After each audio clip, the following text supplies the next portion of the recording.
clarification and zoning, honing on the issue, get it fixed. So we can face you on the next one. Remix. If Colorado's the best place to live, change it. Homeless can't even get warm meals or blankets. Cut the streets, need you. Promise to do something, but we don't believe you. Cut the city and need you. Promise to do something, but we don't see you. Cut the streets, need you. You promise to do something, but we don't believe you. Cut the streets, need you. You promise to do something. Picture the business. You care how they living in your pride of mile high and cocky and forgiving. Forbidden people who treated unequal. Never in the sequels, this world is pure evil. It's a war going on outside. Face your fear. Lack of humanity damaged us from the real. We got money for wars, but can't house the poor. Bank accounts galore, hiding billions offshore. Too many rich people making meals. Poverty's profits are deceptive. Now tell us who's a villain. You rather see them in coffin. We seen it too often. Mental madness, you a savage from your talking like a toy all wound up. All caps round up, reveal from the ground up, but scared to come around. What would you do if this was you? Would you take it for granted the way you do? We know you got the streets, need you. Promise to do something, but we don't believe you. Got the city and need you. Promise to do something, but we don't see you. Got the streets, need you. You promise to do something, but we don't believe you. Got the streets, need you. You promise to do something. Downtown looking like a war zone. Many despondent, no place to call home. Let me expound just a little bit. Families is homeless. City ain't dead. We don't need sweets, we need solutions. Hypothermia just ain't executing. Extra may cover the streets with kids clap their feet, but we don't want $1 just to eat. Wandering into that old mission. Just one night of shelter is not sufficient. Another shot at life is what they need. And a decent place to rest their feet. Remember, one false move, you can be in their shoes. So watch who you turn your nose up to. Aurora and Terror is not the same, but we still say justice for Elijah McClain. Got the streets, need you. You promise to do something, but we don't believe you. Got the city and need you. You promise to do something, but we don't see you. Got the streets, need you. You promise to do something, but we don't believe you. Got the streets, need you. You promise to do something.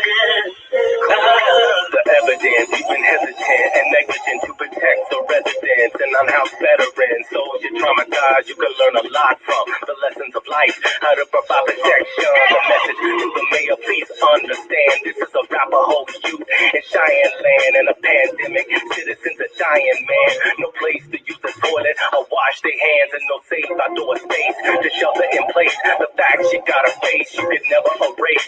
Your lame duck legacy, past the buck policy, history of hypocrisy, fake gas apology. The mile high city's now a danger zone. You disrespect City, Baca, and Calderon, and now we see you got your sights set on DC. Well, we gon' let the whole country know. Believe me.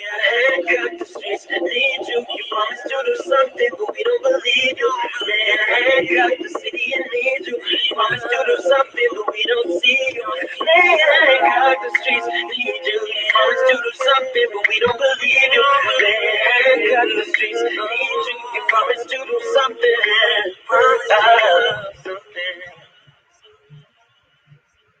All right, hello everybody, thanks for joining in. Just a quick housekeeping note, we are recording this webinar, so if you click on the video, you will be recorded, but you are welcome to do that actually you probably can't click on a video, I apologize, we're on a webinar. So we are recording. The last thing is, if you need Spanish, if you would like to hear the meeting in Spanish, please click on the globe that's on the bottom of your screen and click on Spanish. Then you will be able to hear in live interpretation for the rest of this meeting. We will just be taking 1 minute to settle in and to let a few more people join in, and then we will get started. And reminder, we are recording this meeting. Thank you so much. Good afternoon, boys and girls. We are also recording this meeting.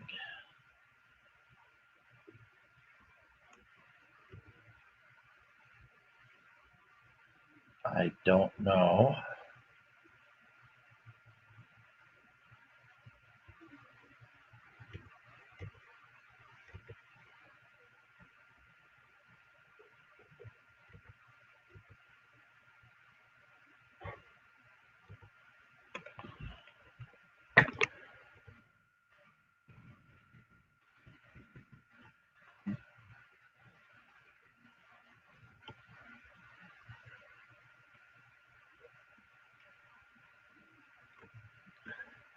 everyone. Are we ready to roll? Happy Haynes.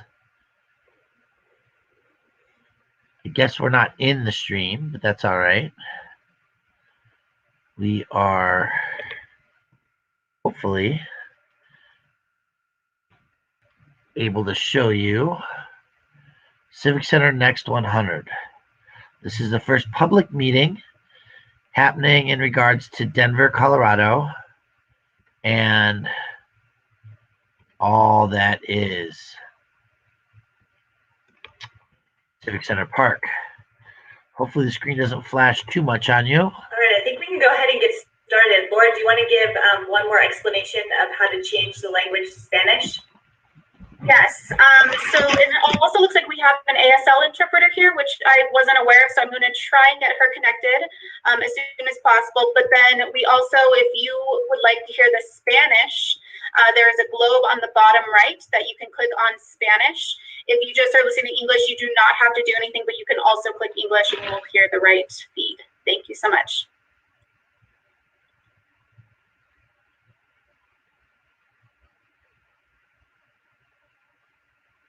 All right.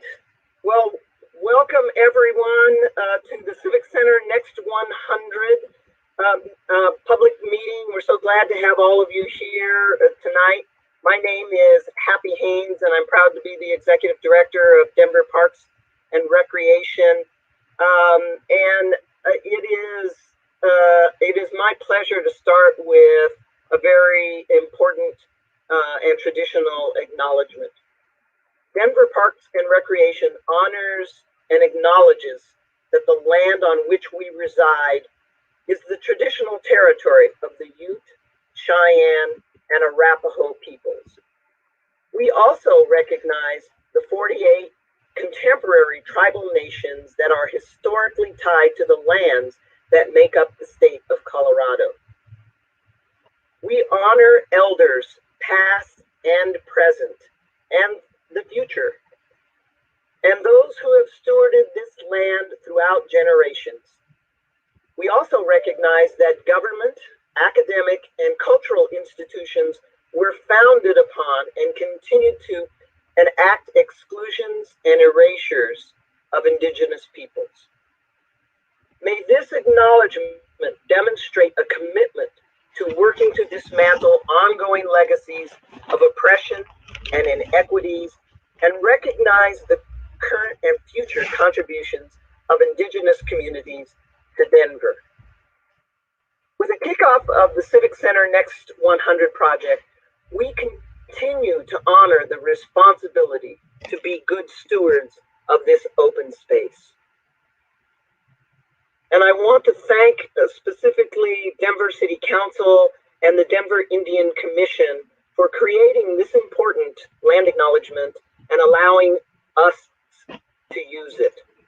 And so we'll begin with Gordon Robertson. I'll turn it over to him to help frame the rest of the evening. Thank you all very much. Thank you, Happy, for that very important acknowledgement. I want to welcome everyone here today to the Civic Center Next 100 Public Workshop number 1. My name is Gordon Robertson, and I am also very proud to be the director of the Park Planning, Design, and Construction Group at Denver Parks and Recreation. Today, we are excited to kick off with you the public engagement effort for the Civic Center Next 100 project. As we embark upon the public process over the next 8 months, we want to hear from you about the future of improvements in Denver Civic Center. This effort will result in a holistic concept design for 4 key areas within Denver Civic Center, including the Greek Theater, the Central Promenade, the Central Gathering Feature, and Bannock Street. The 2005 Civic Center Park Master Plan has set a vision for these spaces, and this project will further develop design ideas for these 4 key areas, with input and design direction from the public that will be implemented in Civic Center. The 4 project areas include the Greek Theater, funded by Elevate Denver Bond, which is intended to enliven the theater to become a premier outdoor performance venue for the city of Denver. The Central Gathering Feature, which will include a new 3-dimensional element aligned along the Central Promenade and becoming a new space in the heart of the park. The Central Promenade, which links the Greek Theater and Voorhees Memorial, will continue to be a unified space that is a critical link within the park and will better accommodate both events, and daily use. And lastly, Bannock Street, the recently closed area between Colfax and 14th Avenue, will be reimagined as a permanent public gathering space in front of the City County building. These 4 projects will be the most significant public improvements to the heart of the city in over 100 years. We have an opportunity through a single comprehensive public engagement effort, that's what we're doing today, to re-energize these 4 areas within Civic Center Park. We'd also like to take a moment to thank our partners. We want to thank Councilman Hines for participating in this process. Civic Center Park is in his district, Council District 10. We also want to thank our project partners. We wouldn't be here today without them. They include the Civic Center Conservancy and Elevate Denver Bond Program. And lastly, and most importantly, we also want to thank and recognize the voters who approved the Elevate Denver Bond in 2017, which has made the funding for the Greek Theater project possible. So next, I want to introduce the team that's working on this. Of course, our excellent executive director, Happy Haynes, leads our team. Jenna Harris is our project manager at Denver Parks and Recreation. Laura Morales with Denver Parks and Recreation is we're in our communications team. Kelly Turner is our project manager with Transportation and Infrastructure, formerly known as Public Works. Eric Lazari is our executive director of the Civic Center Conservancy. And then our consultant team, Nicole Horst and Megan Chiatani with the Wankin Associates, and Meredith Witzkowski with Livable City Studio. 2 excellent design firms we're excited to have on board. So with that, let me turn it back over to Happy Haynes. Thank you, Gordon. For over 100 years, Civic Center has been the heart and the civic pride of our city, centered around government and culture. As Denver's historic and cultural hub, Civic Center has been the stage for the Rocky Mountain region's largest cultural gatherings, demonstrations, and celebrations for decades. We just recently celebrated the Greek Theater's 100th anniversary, and this year we look to celebrate the 100th anniversary milestone of the Voorhees Memorial at the north end of the park. This rich history and Mayor Spear's City Beautiful movement will always be honored by being Denver's first National Historic Landmark. As the stewards, it is our calling to remember our past, as we did in our opening acknowledgement, and continue throughout this planning effort for planning for our future. The Outdoor Downtown Plan gave us a great start, establishing a vision and a roadmap for the future of our downtown parks and public spaces. Investments in our public realm is vital to sustaining a healthy, inclusive, and livable downtown, not only for ourselves, but for future generations. And for all who want to be a part of this beautiful public space. Civic Center is no exception to that.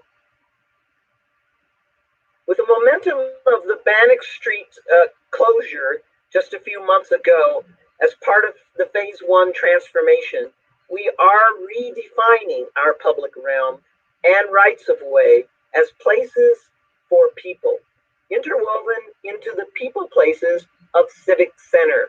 So we have a unique opportunity with this project to reimagine not only the key spaces that you will see in Civic Center, the Greek Theater, the Central Promenade, the Central Gathering Feature, and Bannock Street, but to look at the entire Civic Center area from a higher view, and think about how people come into this space, how they move through the spaces, and how all of these magnificent civic institutions and structures in the park all work and interact together.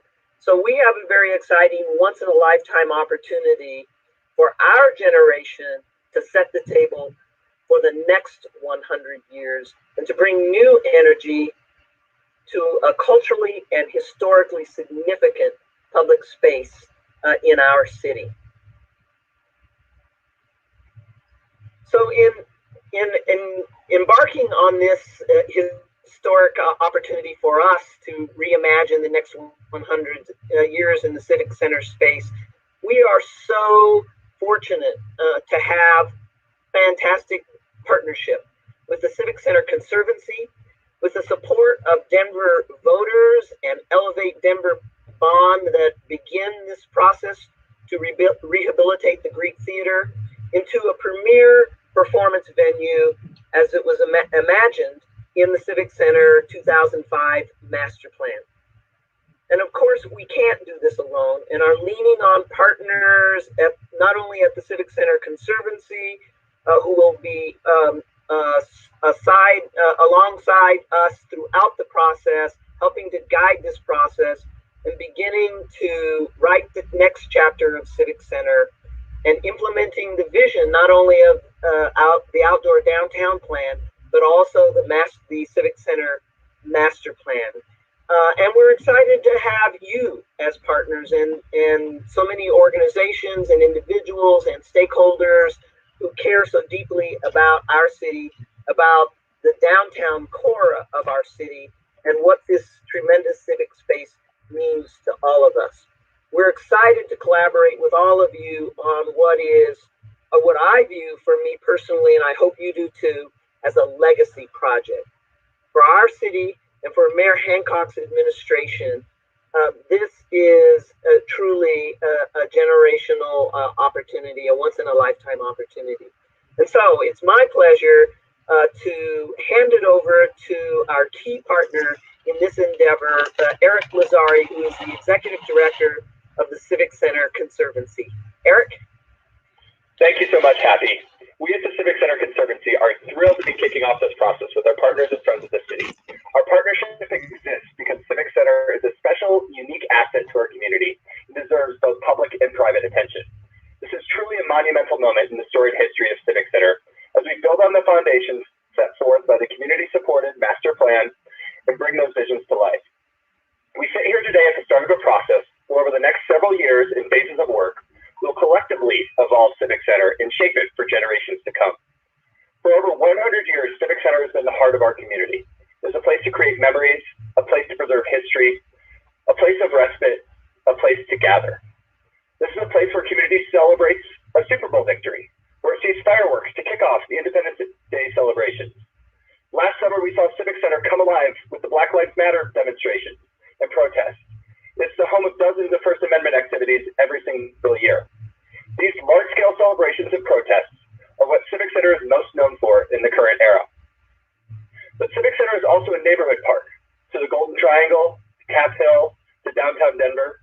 It welcomes thousands of school children each year from all over the state who are on field trips to the state capitol, Denver Public Library, and Denver Art Museum.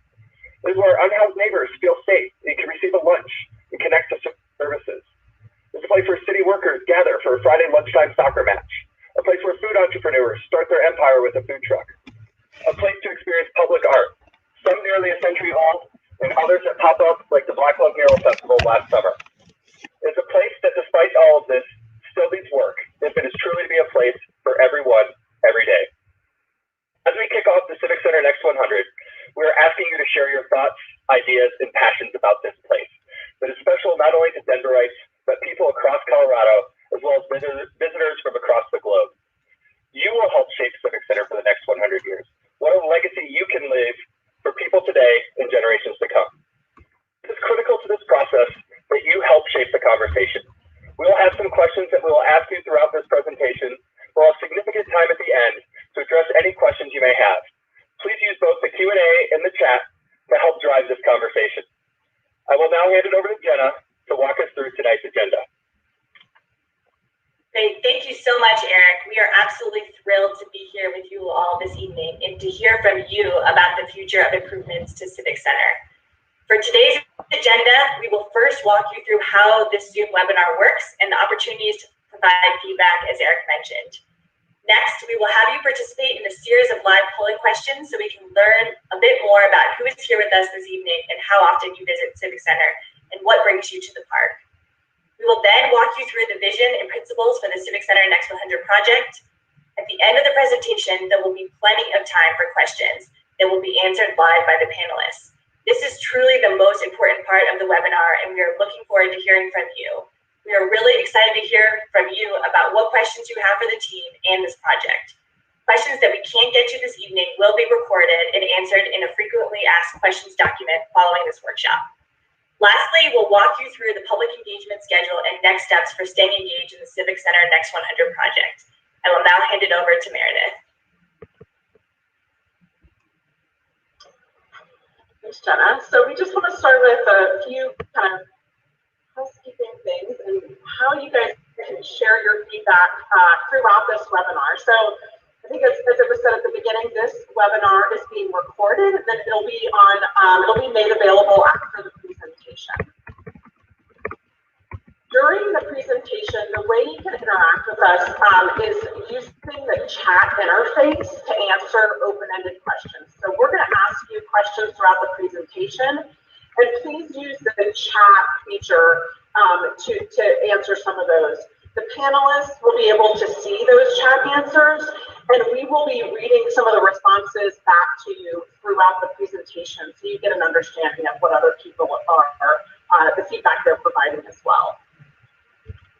If you have questions during the presentation, please use the question and answer interface. Everyone is able to see those questions. So if you have a question that you want other people to see, definitely use that. We are going to do our best at the end to get through and answer as many of those questions as we can.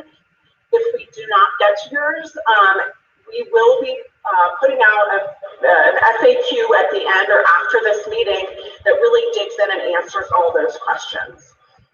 One other thing to know related to Q&A is if somebody asks a question, if you also have the same question, you can use the upvote feature, which I believe is that thumbs up feature under their question, so that we know a lot of people or how many people have that same question, and we'll make sure we try to get to those.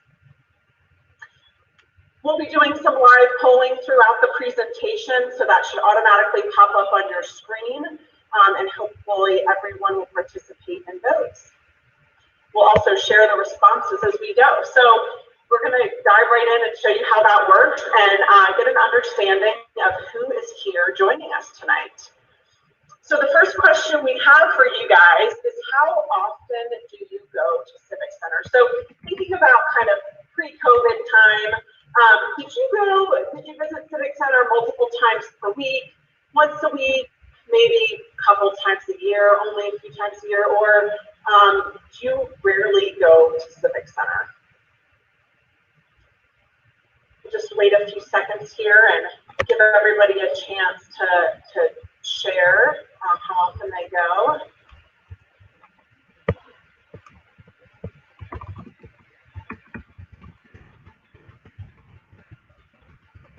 It looks like it's slowing down a little. If you wanted to get your vote in there really quick, I'm going to hit end in a few seconds.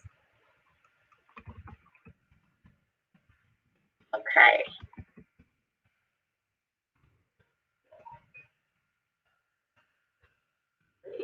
Thanks, Laura. So you guys should be able to see the results on this now. So 32% of you said a few times a year.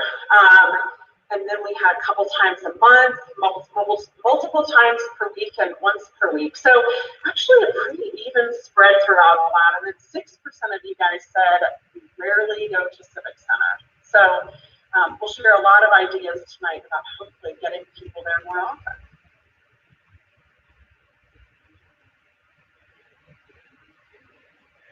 Okay. So the next question we have for you guys is, what typically brings you to Civic Center? Do you live near Civic Center? Do you work near Civic Center? Do you visit when you're enjoying nearby cultural destinations or visit for special events? Or have you never been there to Civic Center? Or if you have any thoughts that aren't on here, feel free to add them to the chat so we can see them. It'd be great to know that we'll typically draw you here.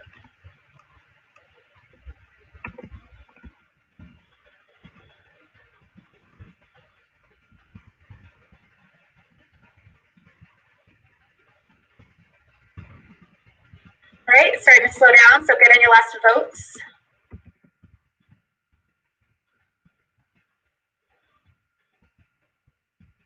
Okay.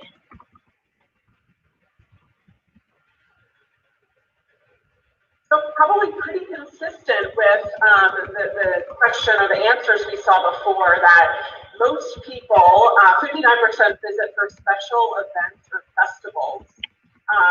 And that is closely aligned with the visiting, several times per year. So, but again, kind of a pretty good spread. We have 40% saying they work near Civic Center, 21% saying they live near Civic Center, 42 visit when you're enjoying nearby destinations. So there's the 9% of you that said other. It'd be, again, great to hear your feedback in chat.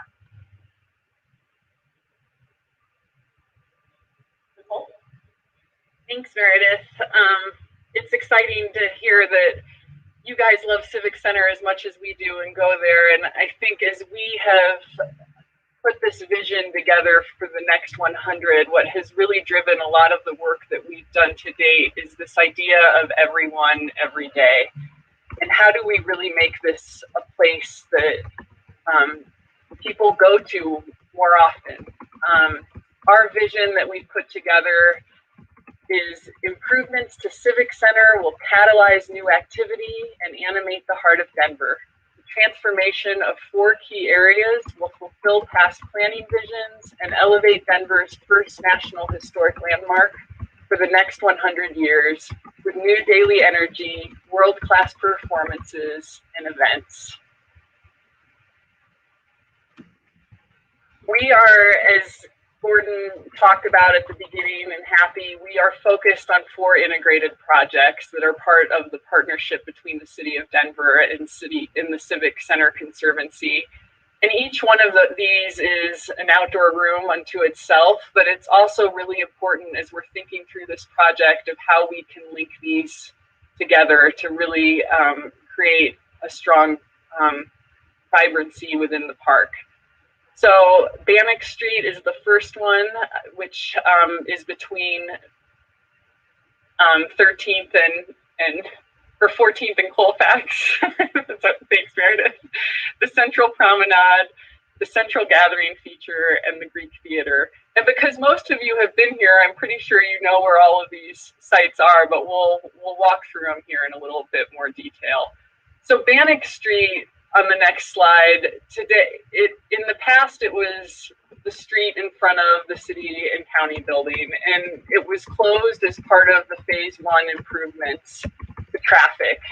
The mural was put down, temporary furnishings and trees, movable planters were put in that space, and what is happening with phase 2 is the final design for the improvements for the Civic Plaza and how we reimagine that space. The Central Promenade, I think, is a space we all know well. It's where Civic Center Eats happens. It's the really strong pedestrian connection through the park that connects the Greek Theater and the Voorhees Memorial. It hosts events today, and it will continue to do that into the future. The Central Gathering Feature is right off of that cultural axis that the promenade is on, that is the north-south connection in the park.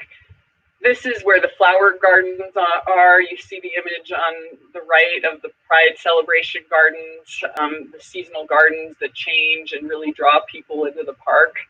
The vision for this space is really, it's at the heart of Civic Center, and to really draw people in and to think about this in a new way, to really form this part to the space.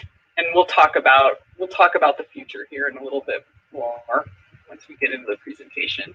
And then the Greek Theater is, as Happy said, the Elevate Denver bond is really to make this a premier outdoor performance venue. This is in the past, it has held performances for up to 1,200 people that you see there on the left. It had square dancing events. It was the epicenter of the Black Lives Matter movement this summer, where you can see all the people that came to this space. It's where civic pride happens. It really shows a lot of our civic and cultural diversity. As we start thinking about these 4 spaces, we're going to walk through what makes a great public space, and we want to keep these ideas in mind as we ask you some questions about the experience in each of these spaces. So we have 5 key things that we think about when we think of those 5, the great public space. Activation 18 hours a day and 4 seasons. That it has to have playful elements, both in the summertime and in the wintertime. Food and beverage is important, that you can go into the park and get a coffee and a snack and have a place to sit down and observe what's happening and really just be in the outdoors, to see the daily events that are happening, the yoga classes, whether you're a participant or an observer, it just starts to give life to the space. Events of all sizes throughout the year, and Civic Center is amazing at this. It hosts great festivals, demonstrations, protests, civic rallies. But we think of this as in terms of small scale events and large scale events. So the space needs to be flexible enough to host both, and have the boot camp classes as well as those bigger festivals all throughout the year and all seasons. It needs to be inclusive of everyone. And accessible to everyone. So all ages, all cultures, all ethnicities, all abilities. It provides space for both visible and invisible disabilities, so that everyone is truly welcome here, and it's a place in the city where it belongs to all. I think economic diversity is something that's really important too, and Civic Center serves a great need and services for the homeless community, and how we can all coexist in these spaces is something that's really important in successful urban design. Comfort and beauty, and I think as we've all been through COVID this last year, the creature comforts of being outside and being in the outdoors are more important than ever, that there's opportunities for shade, trees and plants and seasonal color that we can enjoy, welcoming lighting that makes you feel comfortable, flexible seating that is movable, that it's inviting, and that we're using timeless materials really as we think into the next 100 years. The game plan talks about uniquely Denver, and I think this is something that really does make a space that Denver, as Happy said at the beginning, this is the homeland of the Arapaho, Ute, and Cheyenne. Civic pride happens here. Civic Center is so different than any other place in Denver because of these cultural and civic institutions that surround the space, and how we really can bring that into the park and celebrate it.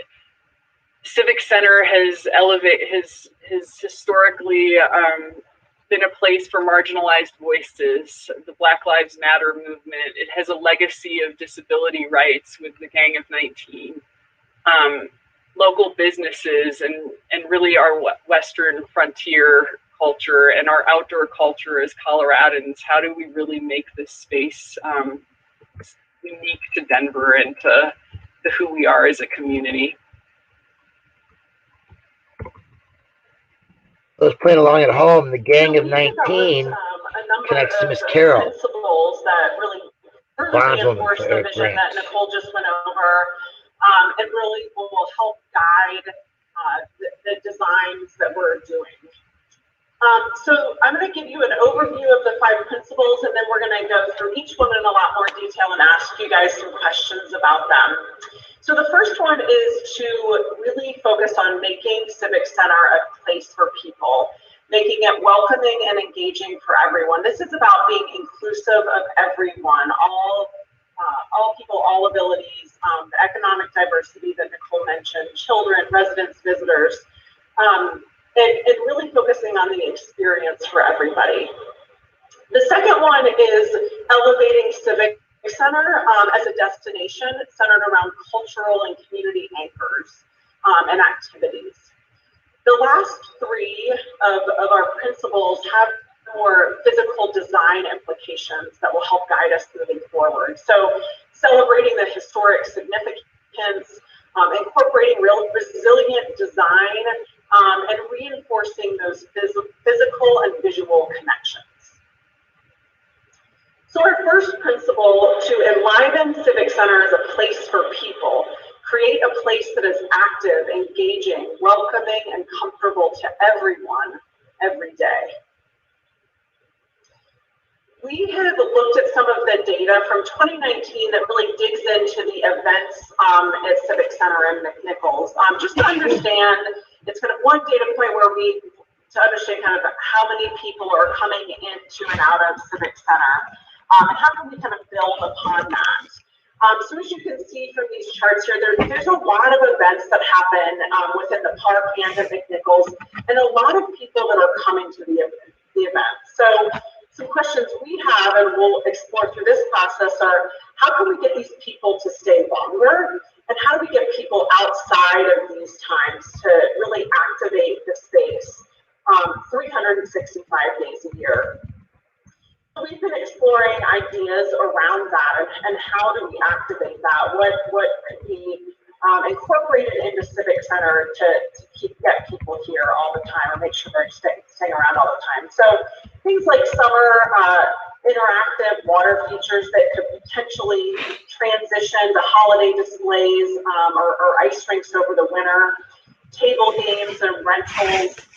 Making sure that we have spaces and seating that's inclusive of everybody that wants to visit and stay and spend time at Civic Center. Food and beverage ideas, because we know that if you're able to get some food or have a drink, you'll likely stay in a space a lot longer. And places really to play. There's something to say about having kind of a joy and delight in our outdoor spaces. So ideas about incorporating that is something we'll explore. And of course, more seating. You really can't have enough seating in great public spaces.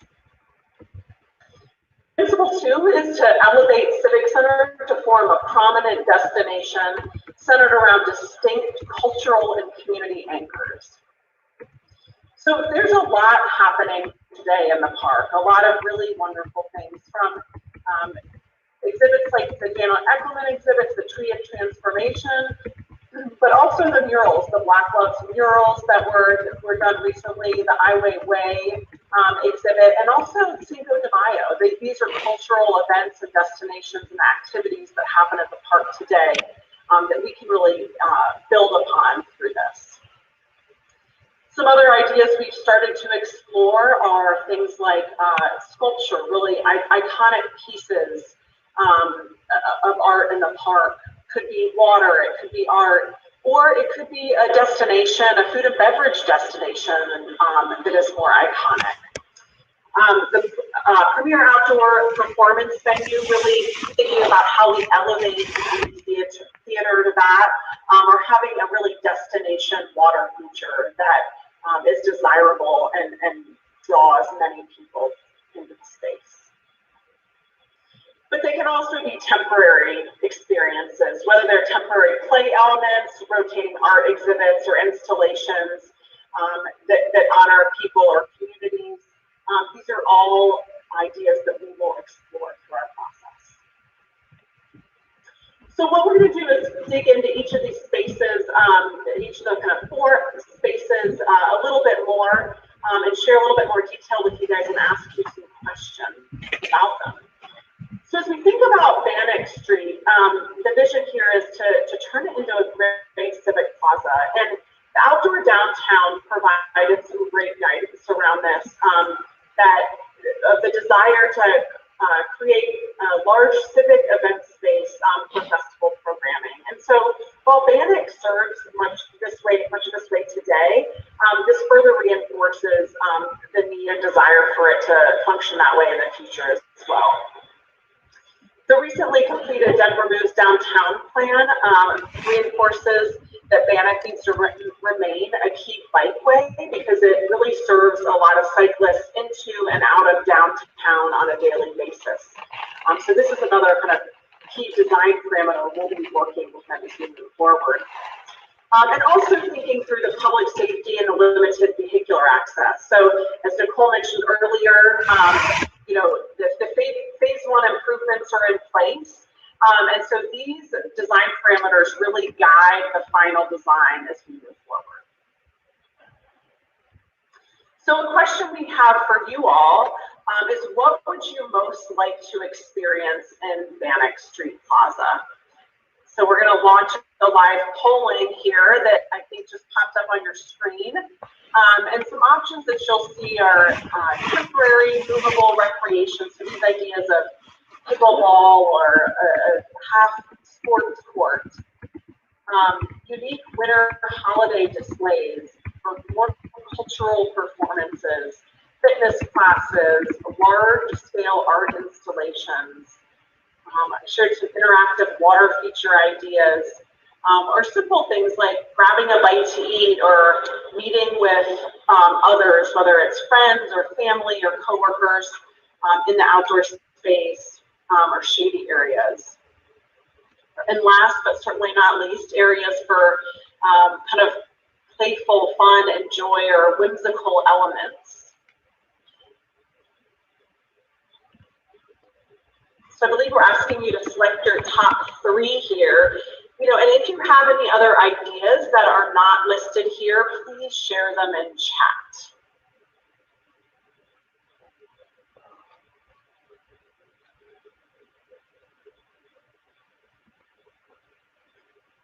It looks like they're still coming in. We're about 70% voted.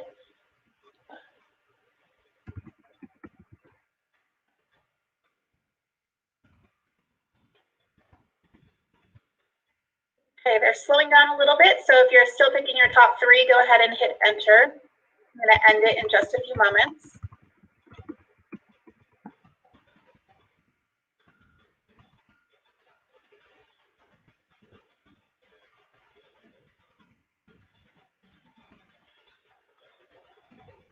All right. We've got about 100 people that have voted, so I'm going to go ahead and end voting.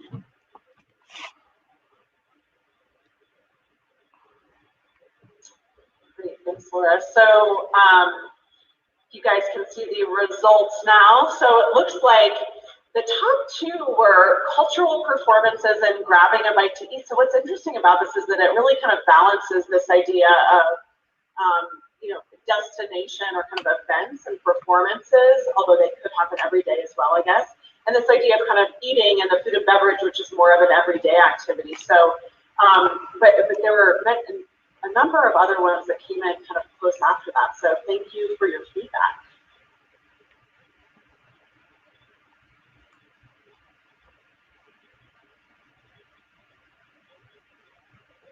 The next one we're going to talk about is the Central Promenade.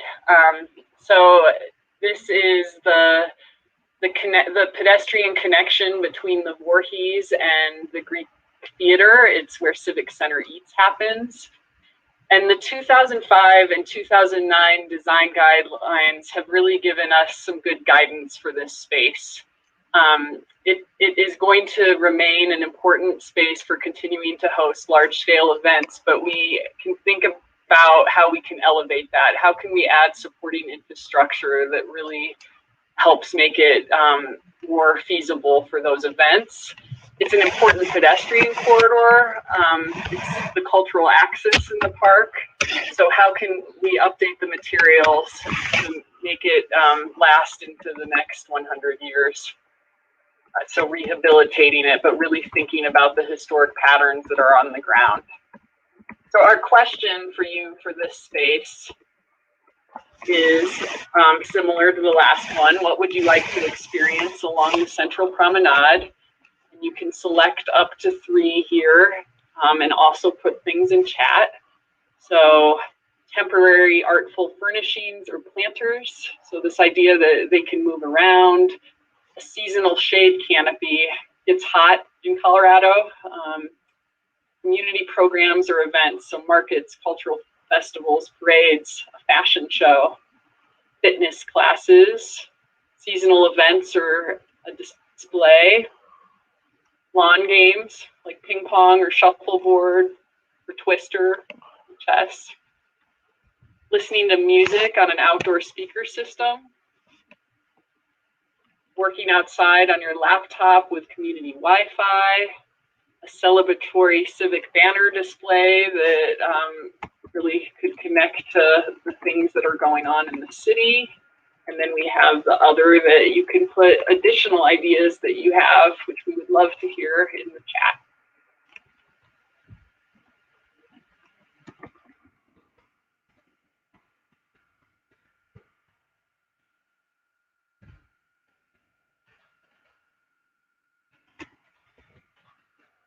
At about 70%, so I'll give it another moment.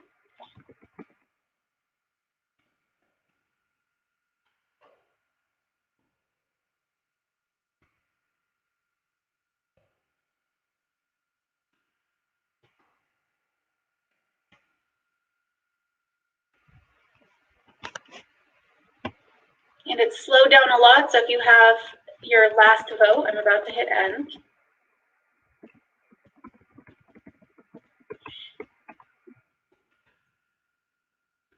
All right.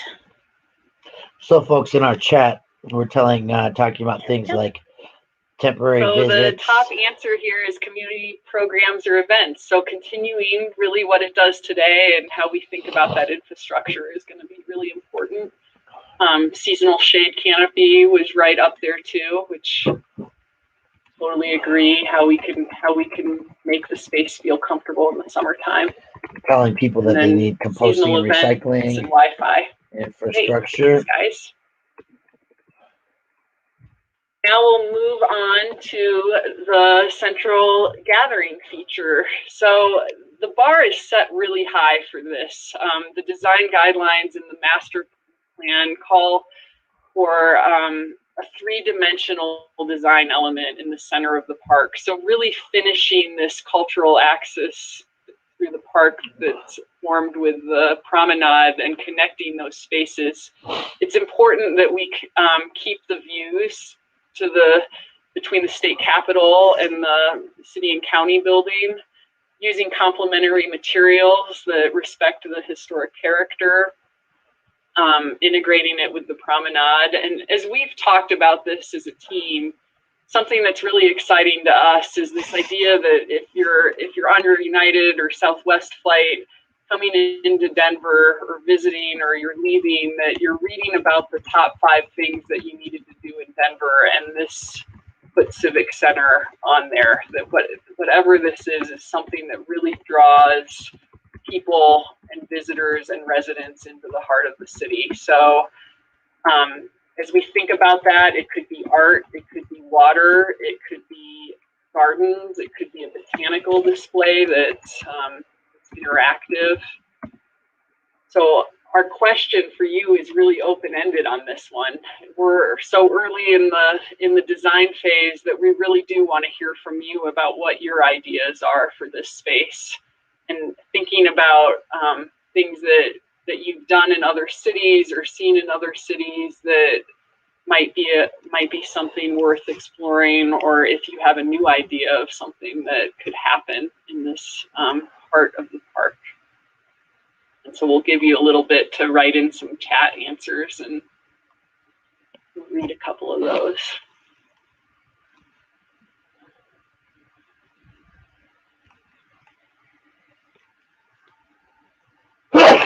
Excuse me, folks. We're already getting some great ones. We've heard a carousel, we've heard a disco roller rink, an ice rink in the winter, a grand fountain, sculpture with gardens, kinetic sculpture, temporary climate display, and more trees, more flowers, indigenous oriented gardens. Please keep these coming. I know they said we want to get to the Q&A at the end, but thank you all very much. This is awesome. It's an exciting space to think about what it can become. So keep your ideas coming. we'd love to hear all of them.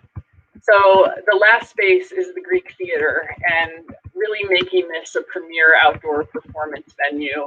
It's not just about rehabilitation and modifications, but how we can really elevate this space to have it as a premier event space in the heart of the city. So one precedent image that you see there that we looked at is the historic Hearst Theater in Berkeley, California, that has a Greek theater, and they bring in a stage for 3 seasons out of the year and an overhead structure that helps with the technology to be able to host events there. So that might be something that we consider as we dive into how we can really respect the history of that structure, but make it really cool. What can you experience there? And that gets to what our question is here. So what would you most like to experience in the Greek Theater?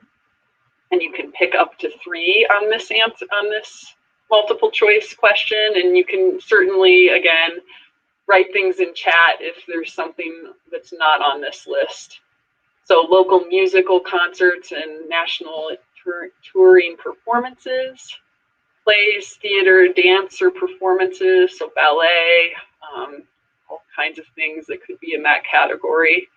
Organized group gatherings, community dances, lectures, speeches, or presentations, civic gatherings, a movie night, a live streaming of events. Go there and watch the Broncos or the Avalanche play. Art installations, lunchtime under a shade structure. Is there something else there and it's not showing up on my screen? Yeah, we also have fitness classes as an option here. Thanks, Megan. I don't know why my screen that one's cut off. So if that's a high vote, I'm not going to be able to see that. I don't know what's happening there. Technology, the things that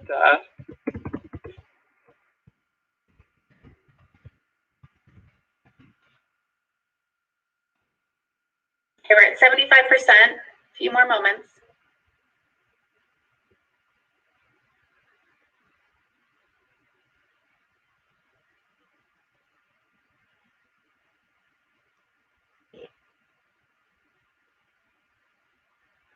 Oh, I refreshed it and it came back. For all of you that were worried about me, I'm back on and able to see.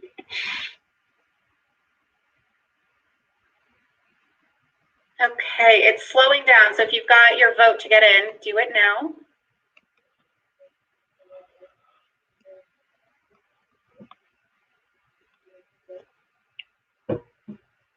Okay, we've got about 95 that have responded, so a little less. And don't worry, fitness is not at the top, so you wouldn't have missed it. They're still responding to giving us great ideas on the central gathering. So plays, theater, dance, or other performances. Great answer. Local music concerts coming in just a little bit lower than that one. And then I think our next one is the live streaming events. So, but we're pretty close there on a lot of those other responses. So thank you. And so now we've got another chat response about really, what's missing? What types of activities and experiences are most important to bringing new energy to Civic Center when events are not happening? So I know I saw a chat comment about 18 hours a day activation. I think, this park is big. There's definitely spaces that can have that respite too when not large things are happening. So what is it that can bring new energy?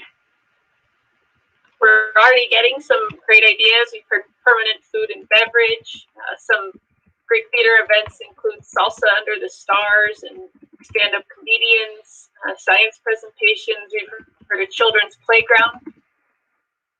Another vote for salsa. These are awesome.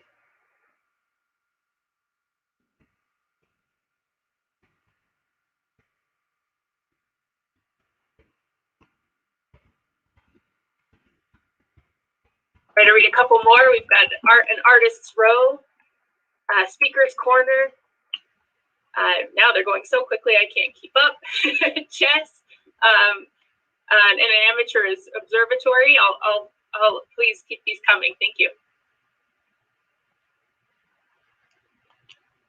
Keep writing them in, and you can listen to me as I go on here. So we're going to talk about principle 3 now, which is really starting to get into more of the physical design. Celebrate the historic significance of the Civic Center landmark.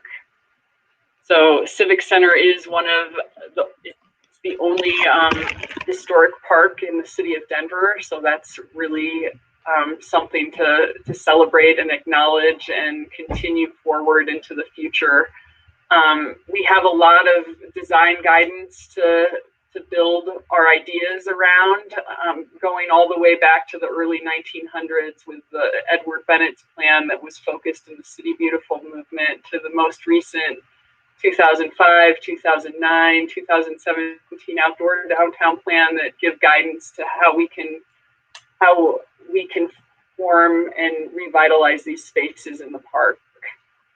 So the park is really designed around these the cultural axis and the civic axis in the park. So that east-west connection between the state capitol and the city and county building, and the north-south connection between the Voorhees Memorial and the Greek Theater that ties into really this outstanding, to the Denver Art Museum, the library, all these civic institutions that surround the park that really can draw into the space and these views that are created by that.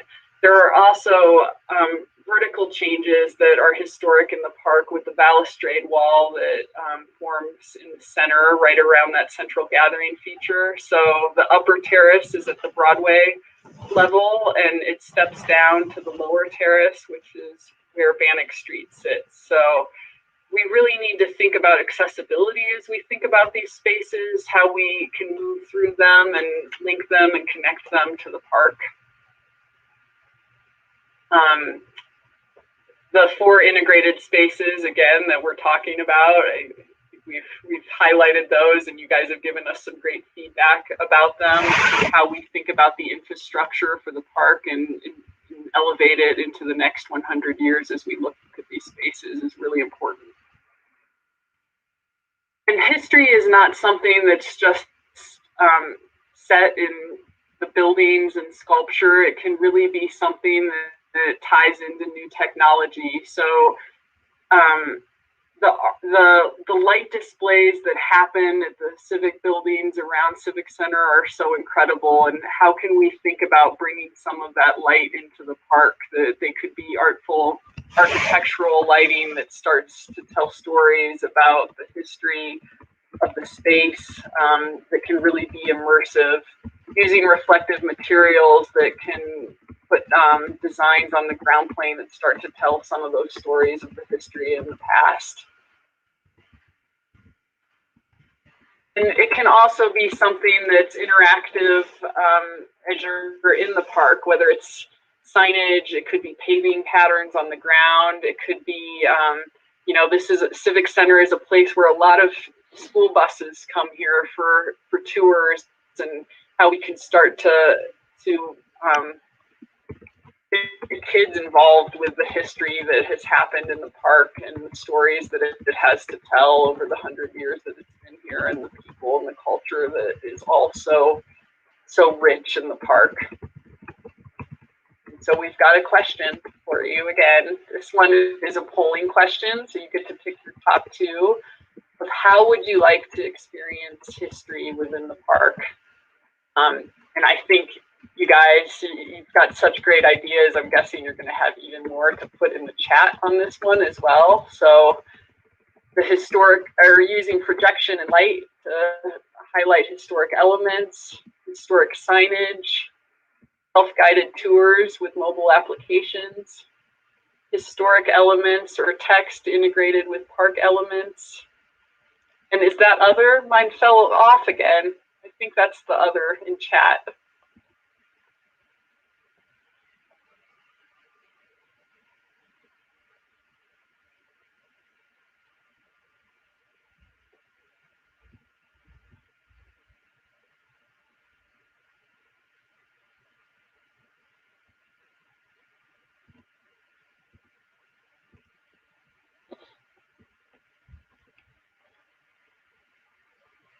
All right, this one's moving a little slower, so I think I'll give it a few more moments. Get your votes in.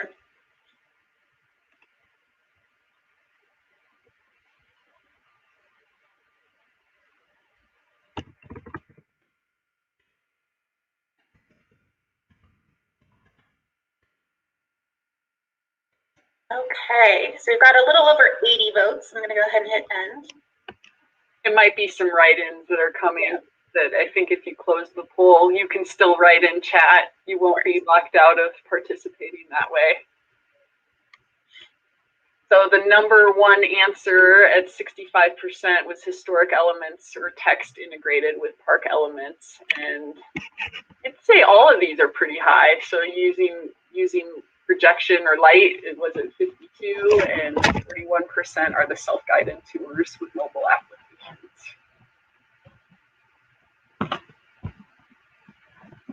And if you've got ideas in the chat, keep them coming.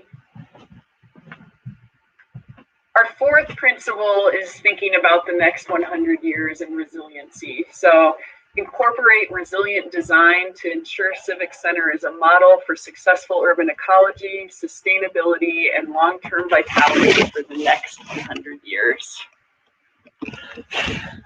We know how important the urban tree canopy is to the city of Denver, and how it's not just for shade, but also for soil health and habitat, and improving that for the city. As we look at Civic Center, because we have this historic context that we have to work within, what you see here on the left, the green and the yellow are the contributing vegetation patterns that were in the original design. And the Central Promenade really is open. It keeps those views between the Voorhees Memorial and the Greek Theater, and along the cultural axis. And the civic axis is also really open, so you have those view corridor connections between the Capitol and the city and county building. But as we look at Bannock Street, I think there are some opportunities there to improve the tree canopy on the north and south sides, and how we can bring shade in through that way. So that's something that we want to explore through the design process. Urban ecology is really important. Cultivating biodiversity, how we think about regionally sensitive plant material that can bring color and all color and winter interest all year round. We have the opportunity. We might not be able to do it with tree plantings, but gardens in the park are wonderful today, and I think they definitely need to be in the future. How can we think about temporary planting installations that might be movable planters along the promenade? Water is something that's very critical in Denver, and how we look at low water perennial plantings that can bring that seasonal color and diversity to the spaces. Green infrastructure and renewable energy. So we want to look at alternative energy sources. We know that there's a steam connection nearby. We want to explore if that's something that's possible. There's solar and wind. Green infrastructure, the opportunity to integrate water quality plantings into the park in a way that meets that historic look. And permeable paving, I think that's something that we can explore as we look at the Central Promenade and redoing the paving. Is there a way that we can capture some of that rainwater and build the groundwater back up? So what resiliency strategies seem most important to Civic Center? And this is a multiple choice to pick your top two. Increasing shade, cultivate biodiversity, adaptable systems for future park needs. So that would be like a light pole that could also serve as a shade canopy. It has multiple uses.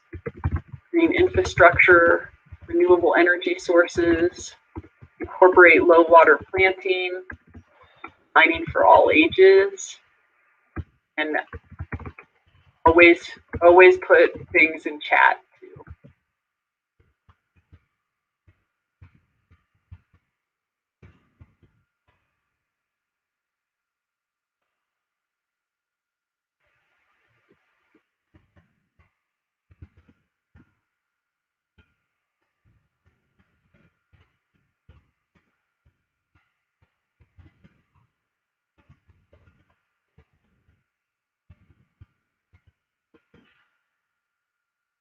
Okay, we're about 70% voted. So a few more moments.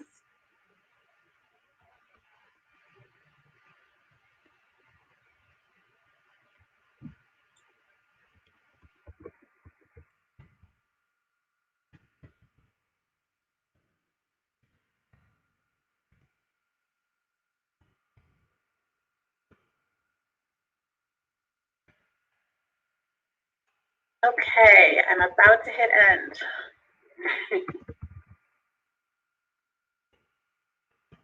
All right, here we go. Thanks, Laura. Oh, increasing shade took the lead at the end. I think so. It's a neck and neck tie with green infrastructure. I was watching that one go back and forth. So those are great answers, incorporating low water planting. Thank you. I'm going to pass it back to Meredith to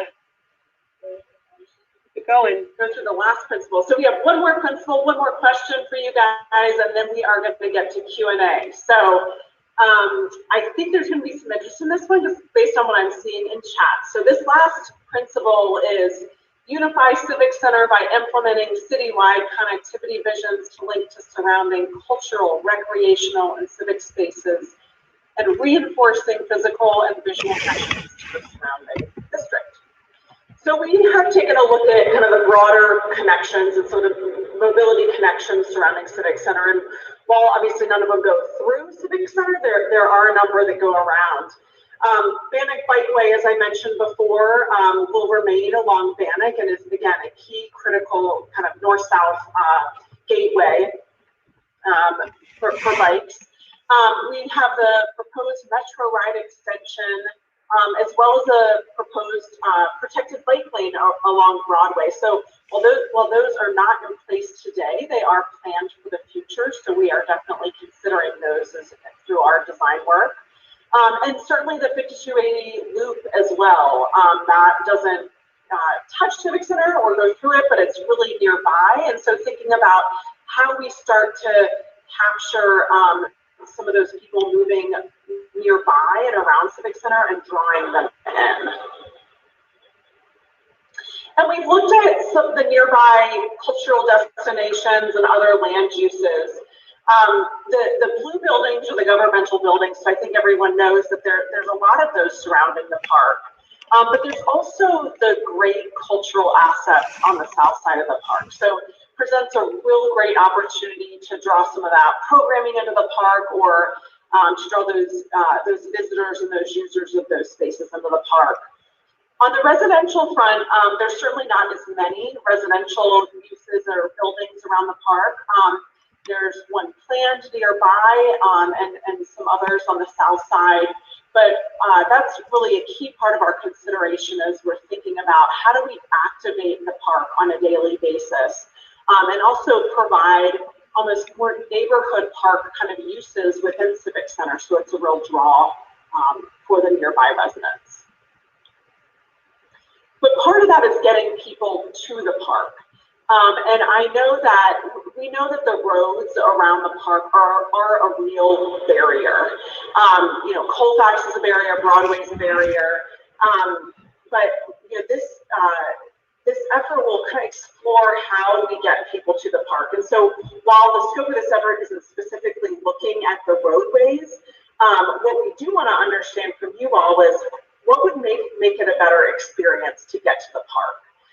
So the images on the right are just views from the top one is from the north side, looking at the Voorhees Memorial, so kind of across Colfax and where 15th branches off, and then on the south side, it's looking to the Greek Theater from the museum. So you can see that it feels like these roadways are a big barrier to get into the park at times. But Bannock really presents an opportunity for new gateways into the park. So looking at it from 14th and Colfax, these edges and these conditions provide a really great opportunity to rethink how we draw people into the park.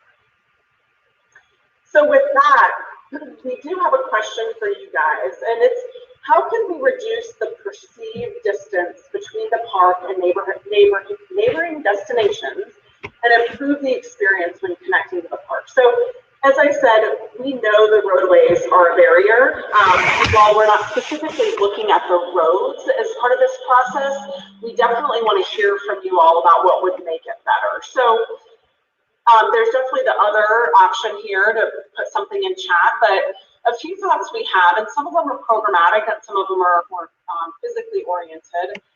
One is to pull more cultural programming into the park, right? So if you have programming in there, it becomes a real draw for people to come into the park. Also linking Civic Center to the urban trails and bikeways in clearer and stronger ways, making pedestrian crossings more visible, or creating stronger pedestrian gateways at some of those key entry points to the park.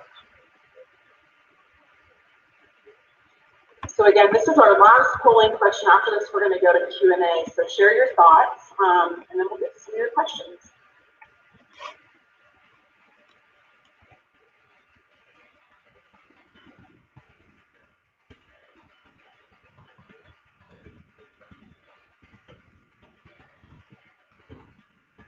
Another few seconds, Laura, and we can launch the results. Great. Yep, we're about 75% voted.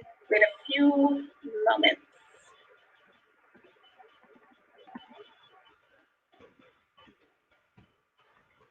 All right, get your last votes in.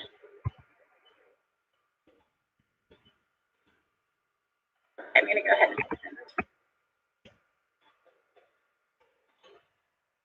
So the clear front runner here is really creating stronger pedestrian gateways. Linking the trails and making the pedestrian crossings more visible seem very important as well.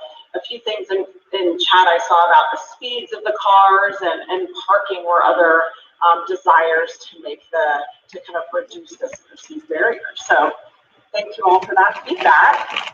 And now I'm going to turn it over to Jenna. Sure. Great. Thanks so much, Meredith, and to the whole consultant team for a really amazing presentation. We really appreciate all the thoughts and feedback that we've gotten from the community. We've asked you a lot of questions tonight, but this part of the presentation is the part that I'm most excited about because we get a chance to hear from you all the questions that you have for us about the project, about Civic Center, and about Civic Center Next 100. So I have a bunch of questions. It looks like we have almost 37 questions in the Q&A. We won't have time to get to all of those tonight, but we absolutely are noting them, and we will be getting back to you all with a written document following this evening. But in the meantime, I'm going to direct a couple of questions to our panelists. We can go ahead and change the screen view. Great, thanks, Meredith. The first question is from Keith, and I'm going to direct this question to Nicole. Keith asks, the area that you are proposing for a central gathering space is currently the most beautiful public gardens in the city. How will you ensure that the gardens are not destroyed in this process? We don't need more pavement in the park. Thanks, Keith. I think we're open right now to those ideas, and I think as you saw through the presentation, we talked a lot about gardens and green space that's so important and loved in the park. So I wouldn't think, I don't know if I'd rule out that it's all going to be paved. I think there's definitely some options that we can look at that balance that. Great, thanks, Nicole. The next question is going to go to Gordon. Gordon, this question is from Terry. We've had a lot of questions about safety and security in the park. And the question is, what can be done to remove people in the park who engage in open illegal drug use? I don't feel safe even walking in the park anymore, and I live 4 blocks. I've lived 4 blocks from the park for over 25 years. Hey, Terry, thanks for the question. It's an ongoing issue with us. It's always been something we've strived to improve. We've improved our ranger program. It's now one of the biggest in the country. We have a great relationship with the police department. Illegal use in the park is illegal use. And so we are working hard to improve that situation, but it will never be perfect.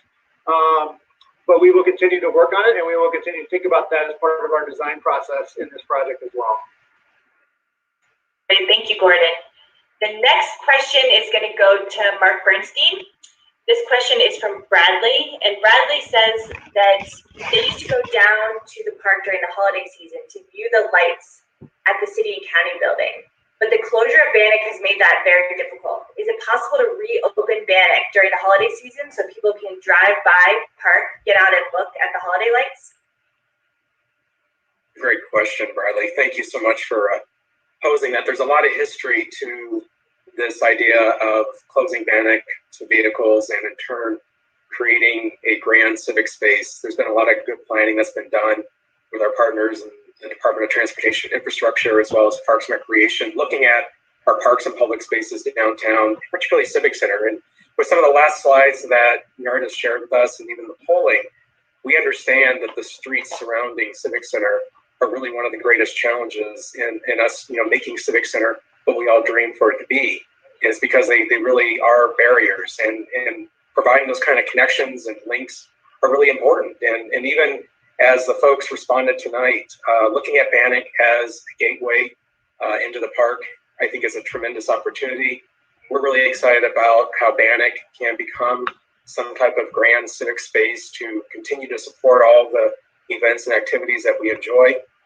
But the reality is that a couple of summers ago, the Public Works Department at that time, it's now Dottie, closed Bannock. There was a test done during that summer where we looked at any impacts in taking Bannock off of the downtown street grid, and we were actually really pleasantly surprised that it did not have any adverse effects to traffic whatsoever.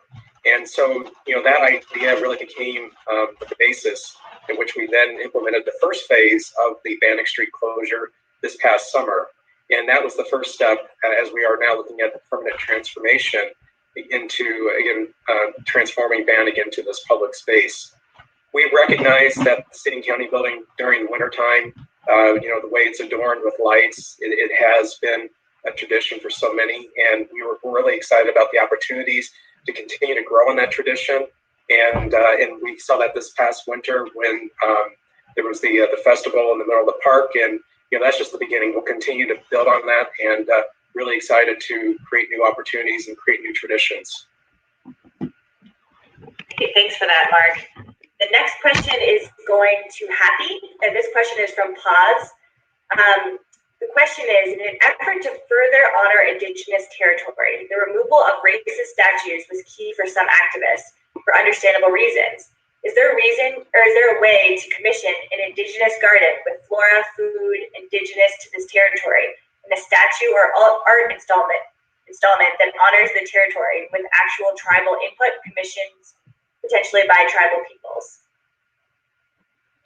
Paz, thank you for that, and thank you for the several ideas that I've seen that you entered into the chat, and for elevating and keeping that our purpose in recognizing our Indigenous peoples at the forefront of this conversation. The short answer is yes. All of these ideas are important, and I think it would be a very important principle to ensure that in some manner, whether it's through plantings or art, including some of our activities, activation of the space, that we are continuing to find ways to elevate and engage and include the importance of our Indigenous community. So keep the ideas coming, and Civic Center space won't be the only place, by the way. It certainly offers some opportunities in many other public spaces around our city to think about these creative ways to pay homage to our city's first residents. So thank you. Thank you, Happy. The next question is going to go to Meredith. This is from Patty. Can someone adjust the stoplight on 14th to reflect the fact that there are no longer cars coming south on Bannock, please? Maybe pedestrian triggered buttons and bicycle triggered sensors? Yeah, Patty, great question. I think that that will definitely need to be changed as part of the permanent improvements. I think that, knowing that there were phased improvements going in and the phase 1 improvements that Mark alluded to in phase 2, we will have to get a bike, the signalization with the bike and, the vehicular movements all at the intersection resolved through this. So it's definitely something that we can, we'll look at as we get all kind of final design figured out for the process. Thank you, Meredith. The next question is for Eric. Eric, this question is from William. William says, along the lines of incorporating sustainability into the design and supporting year-round community engagement, has thought been given to an urban agriculture component? Well, William, thank you for that question. And one of the little-known treasures, actually, in Civic Center right now is the organization Grow Local maintains some gardens in Civic Center during the growing season. And actually, this past year, Parks and Rec actually turned over a few more of the planting beds over to them. And it increasingly gets popular with urban ag becoming more of a thing. I know we continue to have conversations with both Grow Local and Denver Urban Gardens and things like that.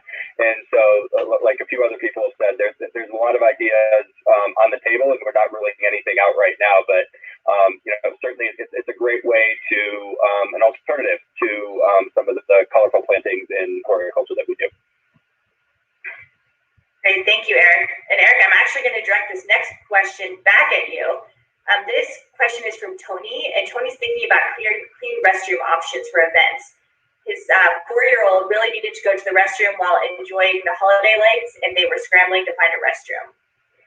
Yes, I saw restrooms come up countless times, throughout the chat and also in this, in the Q&A. And the event permit requirements for events when they're in the park absolutely require a certain number of restrooms and things like that.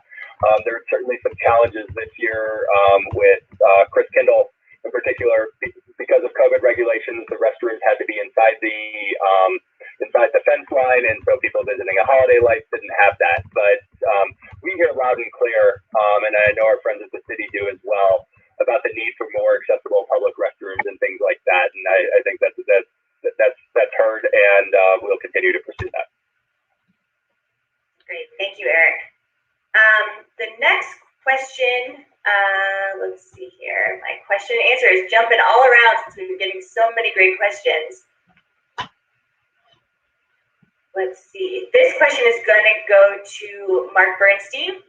Mark, this is from Tommy. Should Bannock remain open to traffic to keep the park stitched into Denver's street grid? Oh, why would you ask the question if they just asked about the fucking streets? Thanks for that question, Tommy.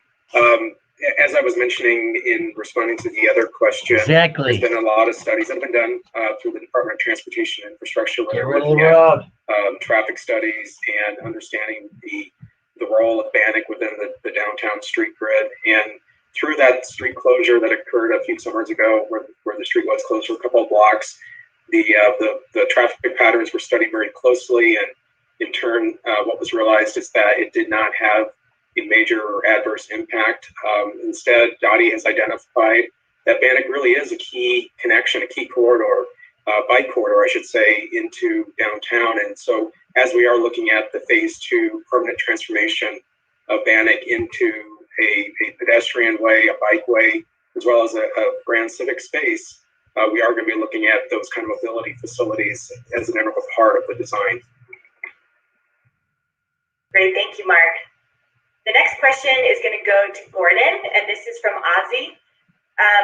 Ozzy says the Denver Public Library is in the middle of a major renovation that includes an event space facing the park and an outdoor play space for kids.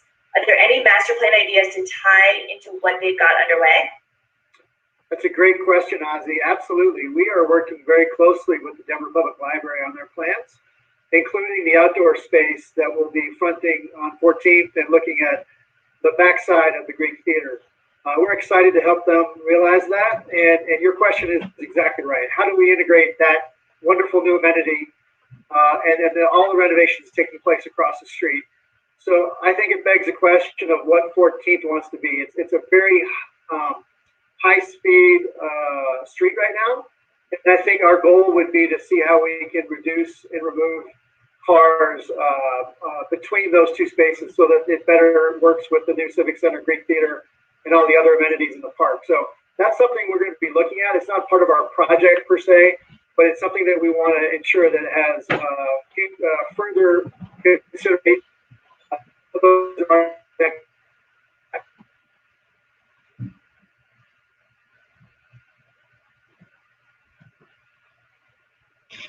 Oh, did we lose Gordon? I thought I got left for a second. Okay.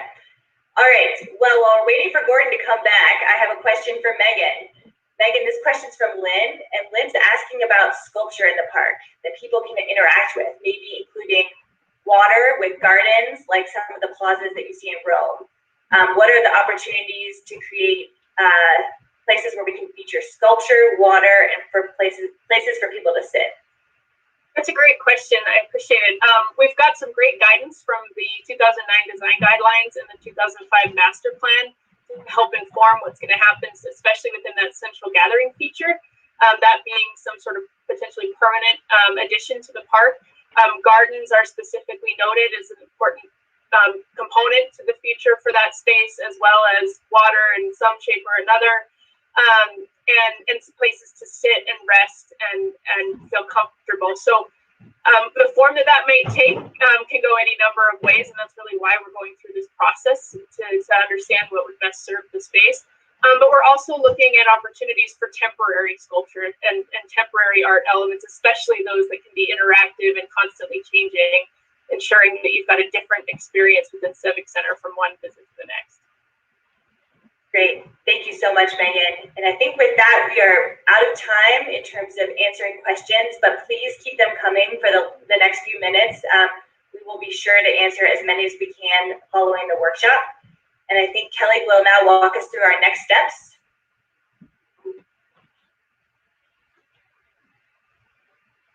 Yes, thank you, Jenna. And thank you all again for all of your questions and interaction throughout the webinar. This concept design effort is allowing us to generate and brainstorm ideas for design intent. So far, we have gone through fact-finding, discovery, and analysis. And this is the first public workshop where we are presenting some of these concepts and options that we have come up with thus far. We will take your input and we'll narrow down some of the workable options at each project location. As you can see here, we will then present these at the next public outreach event, which will occur in about 2 months or in early April. From this information and thoughts that we receive back from you, we will then narrow down the ideas to 1 or 2 for each location, which we will then present to you for a third time, which will also be the final time for this space at the beginning of the summer, which will be in about end of May, early June. And these concept level designs will then be finalized and used for design procurement, which will consist of formal design for construction documents. So to the right of the screen, as has been mentioned, the Greek Theater has $4 million for it, which was funded by the Elevate Denver Bond. This will be for both design and construction. We are still currently gathering funding for the remaining 3 projects, the Central Promenade, the Central Gathering Feature, and for Bannock Street Plaza. We anticipate that this funding will consist of a combination of both public and private funding. So again, just please continue to watch for the invites for the remaining 2 public meetings throughout this conceptual design process. And I'll turn it back to Jenna for the final slide. Great. Thank you so much, Kelly. And thank you all for joining us tonight. Please stay in touch with us. We want to hear from all of you. If you have additional questions, comments, you can email me directly about the Civic Center Next 100 project at jenna.harris@denvergov.org. If you have additional thoughts or know of others who would like to give us their feedback who were not able to attend this evening, you can provide comments on the Civic Center Next 100 project via our online survey, which will be live until March 5th. Stay connected to project updates by visiting our website, denvergov.org/theoutdoordowntown. And finally, we hope you can join us for a second public workshop this spring. So thank you so much for your time and input this evening on this amazing project. Thank you all for joining.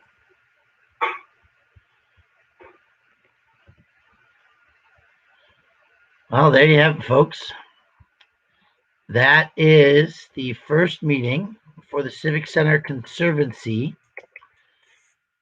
I hope that you enjoyed the presentation. The websites are there to get involved, to provide some commentary directly. I think that the first. I think you want me to go ahead and end the presentation. First thing I want to make Good job, sure. everybody. Sorry I got dropped out.